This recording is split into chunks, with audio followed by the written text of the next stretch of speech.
Vamos por la tercera parasitosis transmitida por vector. Previamente vimos al paludismo y a la tripanosomiosis. Hoy toca el turno de la leishmaniosis. La leishmaniosis es una zoonosis causada en el humano y otros animales como perros y roedores por protozoarios hemoflagelados del género Leishmania. El género Leishmania pertenece al mismo orden y familia que los trypanosomas, es decir, al orden Cinetoplastida y a la familia Trypanosomatidae. La leishmaniosis es transmitida por mosquitos del género Phlebotomus en Europa y del género Lutzomia en América. Las afecciones causadas por la leishmaniosis pueden presentarse en piel, mucosas y vísceras.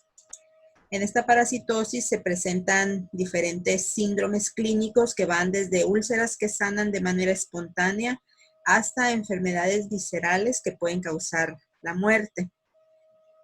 Leishmania fue descrita en 1903 por Leishman y Donovan en la India y simultáneamente por Wright en un niño armenio.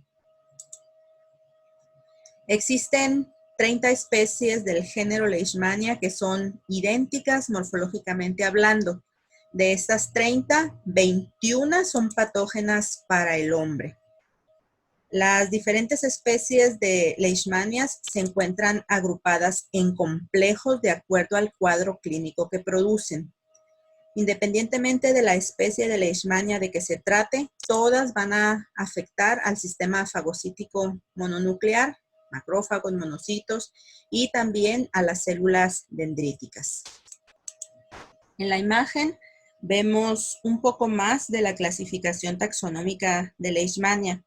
La taxonomía de este parásito es compleja y es cambiante.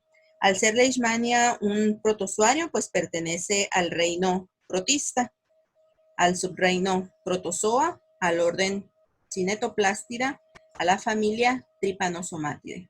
El género, pues es el género Leishmania y este género se divide en dos subgéneros, el subgénero Leishmania y el subgénero Viania. Esta subdivisión se realiza con base en el sitio de desarrollo del parásito en el intestino del vector. Abajo ya vemos a los complejos que contienen a las diferentes especies de Leishmania. Quedamos que son 21 las patógenas para el hombre. En el subgénero Leishmania se encuentran los complejos Leishmania donovani, Leishmania major, Leishmania tropica, Leishmania etiópica y Leishmania mexicana, mientras que el subgénero Viania contiene al complejo Leishmania viania brasiliensis y Leishmania viania guyanensis. Finalmente, dentro de cada complejo se identifican por técnicas moleculares las diferentes especies, ya que por morfología dijimos que son idénticas. Y aquí vemos las especies representativas de cada complejo. En la leishmaniosis existen 3 patrones clínicos dependiendo de la especie causante de la infección. Tenemos la leishmaniosis cutánea, la mucocutánea y la leishmaniosis visceral. La leishmaniosis cutánea puede ser localizada o puede ser difusa o diseminada. En la leishmaniosis mucocutánea inicialmente se observan lesiones cutáneas, pero luego se van a extender por vía linfática o sanguínea a las mucosas nasal, faringea o laringea. A nivel visceral, la leishmaniosis puede afectar al vaso e hígado y también a la médula ósea. La leishmaniosis cutánea está presente en Europa y en América. Los complejos Leishmania trópica, Leishmania major y Leishmania etiópica son los que producen esta enfermedad en el viejo continente. Esta entidad clínica es conocida como botón de oriente. Mientras tanto, en el continente americano, la leishmaniosis cutánea es causada por 2 complejos, el complejo Leishmania viania brasiliensis y Leishmania mexicana. La entidad clínica aquí es la úlcera de los chicleros que afecta principalmente, como pueden observar en la imagen, el pabellón auricular. Estas 2 entidades que les acabo de mencionar son del tipo cutáneo localizado. Sin embargo, el estado de inmunocompetencia del sujeto infectado es determinante del alcance de la infección. A este respecto, hay que señalar que especies como Leishmania etiópica, Leishmania major y Leishmania mexicana, que normalmente son causantes de leishmaniosis cutánea localizada, pueden dar lugar a formas difusas como las que observan en la imagen en individuos inmunodeprimidos. Las especies que ocasionan leishmaniosis visceral pertenecen al complejo Leishmania donovani. Las especies que afectan o que causan más bien esta enfermedad en Europa son Leishmania donovani y Leishmania donovani infantum. En América, la leishmaniosis visceral es ocasionada por la especie Leishmania donovani chagasi. La leishmaniosis mucocutánea también es conocida como espundia y en esta entidad clínica se conduce a la destrucción total o parcial de las membranas mucosas de la nariz, de la boca y de la garganta, como pueden observar. La espundia o leishmaniosis mucocutánea es causada por los complejos Leishmania brasiliensis y Leishmania guyanensis. En lo que se refiere a la epidemiología, la leishmaniosis es endémica en 98 países de América, Asia, Europa, Norte y Sudamérica. Hay un total de 350 millones de personas en riesgo. Se estima que en el mundo existen 12 millones de personas afectadas por esta parasitosis, que se presentan 1 a 2 millones de casos anuales en el mundo y el número anual de muertes es de cerca de 40,000 a nivel mundial. En lo que respecta a la transmisión, esta es predominantemente de tipo vectorial. Dentro del mecanismo vectorial hay dos tipos. La transmisión puede ser zoonótica o puede ser antroponótica. Zoonótica es cuando el vector transmite al parásito de un reservorio animal al hombre, es decir, están los reservorios infectados, el mosquito llega, pica el reservorio, se infecta y luego este mosquito infectado va y pica a un hombre.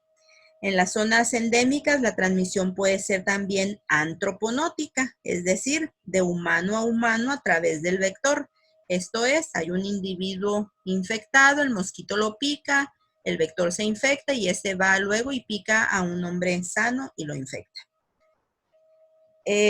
La transmisión también puede darse a través de jeringas infectadas y menos común es la transmisión de la madre al feto. Los principales vectores de la infección son los mosquitos de los géneros Phlebotomus en el Viejo Mundo y Luxomia en América. Luxomia olmeca es el principal transmisor de Leishmania mexicana en la península de Yucatán. Comúnmente a estos mosquitos se les conoce como moscas de la arena, papalotillas o jejenes. Estos mosquitos tienen hábitos nocturnos. Las hembras son las hematófagas, tienen un vuelo bajo y corto, son sensibles a la luz del sol, son pequeños, de aproximadamente 3 milímetros de longitud. Su cuerpo y sus alas, como pueden observarlo en la imagen, son muy pilosas y sus alas se mantienen erectas durante el reposo. Existen aproximadamente 70 especies animales, entre ellas el ser humano, que son reservorios naturales de Leishmania.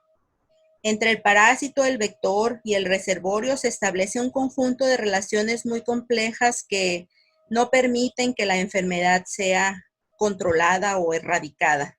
Los perros, por ejemplo, juegan un papel importante en la transmisión de la leishmaniosis cutánea y visceral al hombre debido a la estrecha convivencia que se mantiene entre ellos. Vamos ahora con las fases del parásito. Leishmania existe en forma de promastigote y en forma de amastigote. El promastigote tiene una forma muy similar a la de los tripomastigotes. Si ustedes recuerdan, los tripomastigotes, al igual que los promastigotes, también son fusiformes. En su parte o extremo anterior está el flagelo, contienen un cinetoplasto, contienen un núcleo, mitocondria y aparato de Golgi. La localización del cinetoplasto se dice que es anteronuclear. Los amastigotes, por su parte, son redondeados, tienen también una mitocondria, aparato de Golgi, tienen al cinetoplasto y tienen al flagelo dentro de una bolsa. Aquí tenemos a los promastigotes, observamos que es fusiforme, observamos el núcleo, observamos al cinetoplasto en el extremo anterior del parásito y por eso se dice que tiene localización anteronuclear.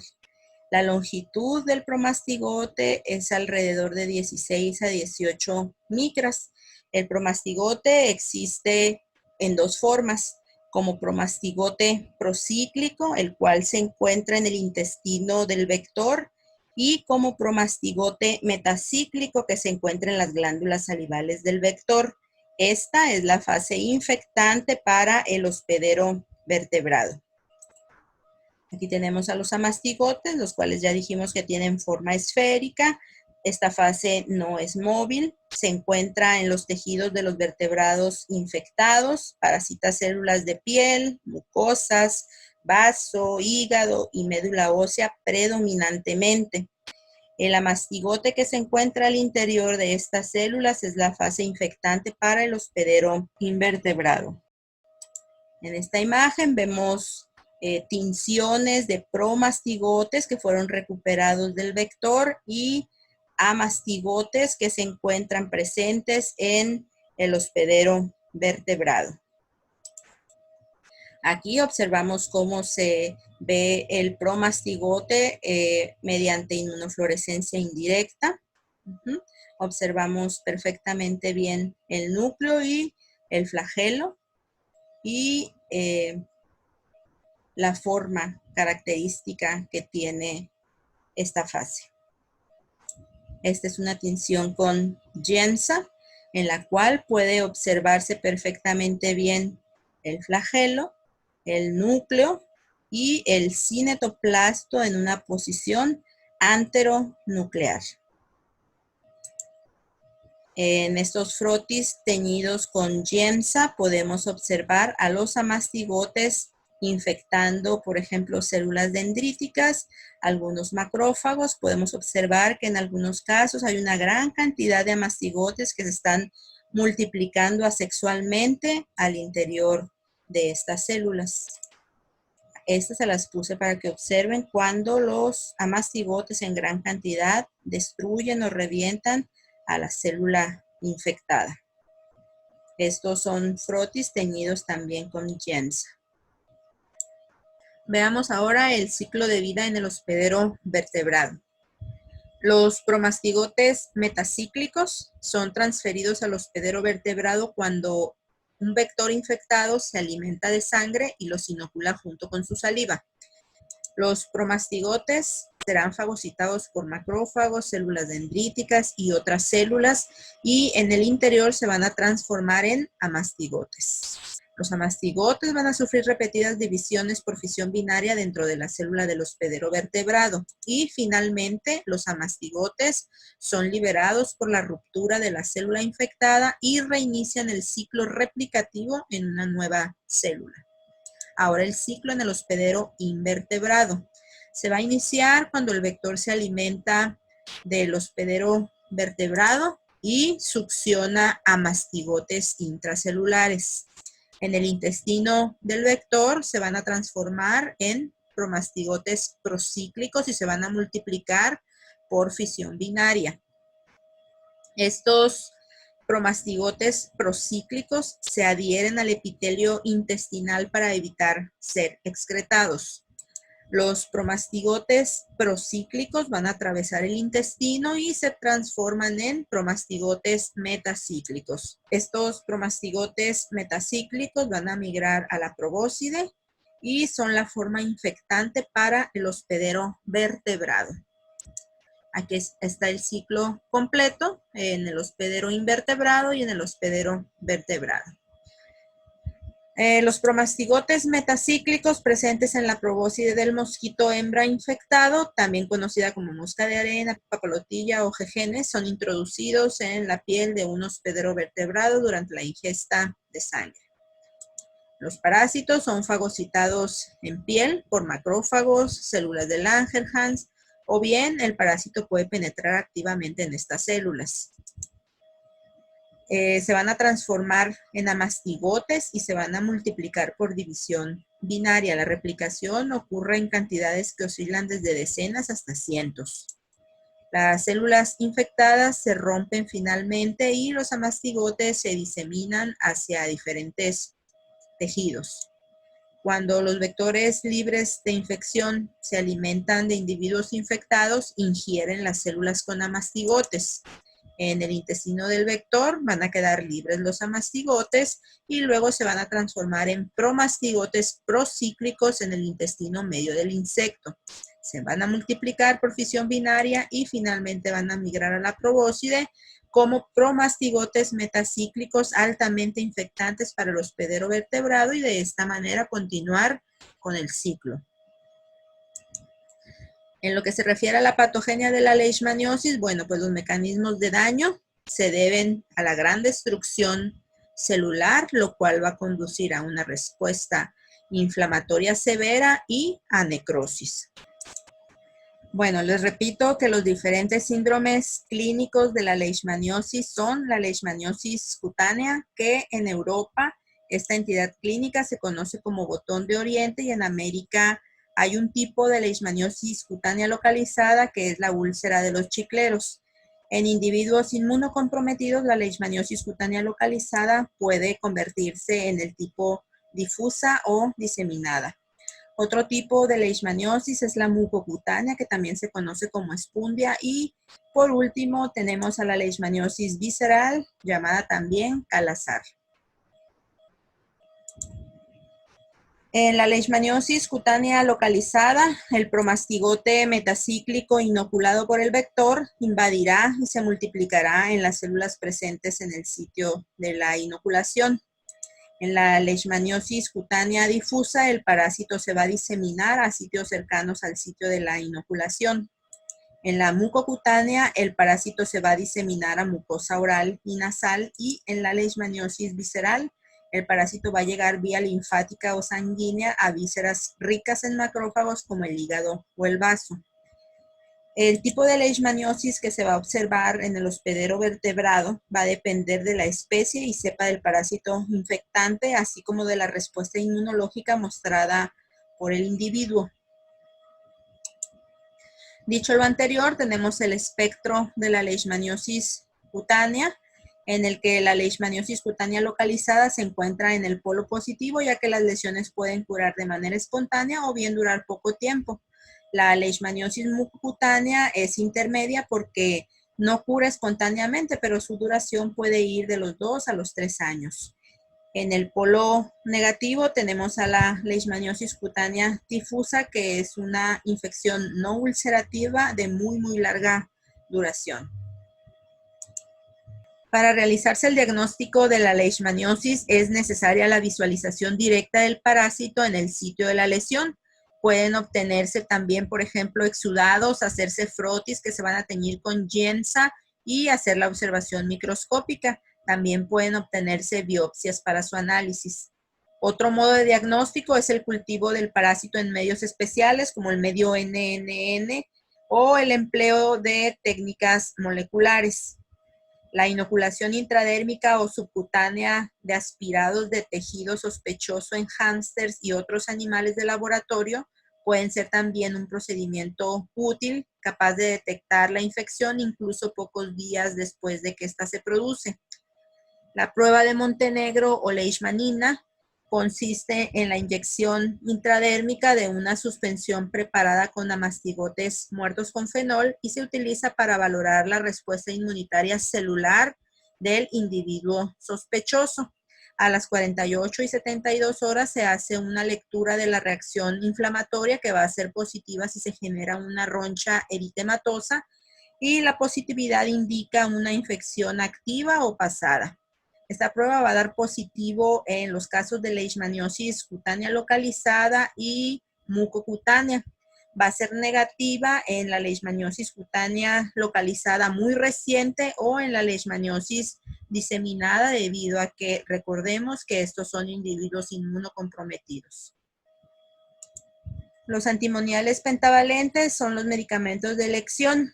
En el país muestran una eficacia del 80 al 90%.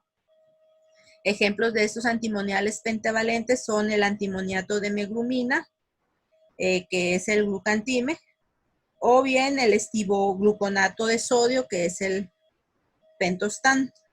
Estos fármacos interfieren en la bioenergética del parásito. Como segunda opción puede usarse anfotericina B.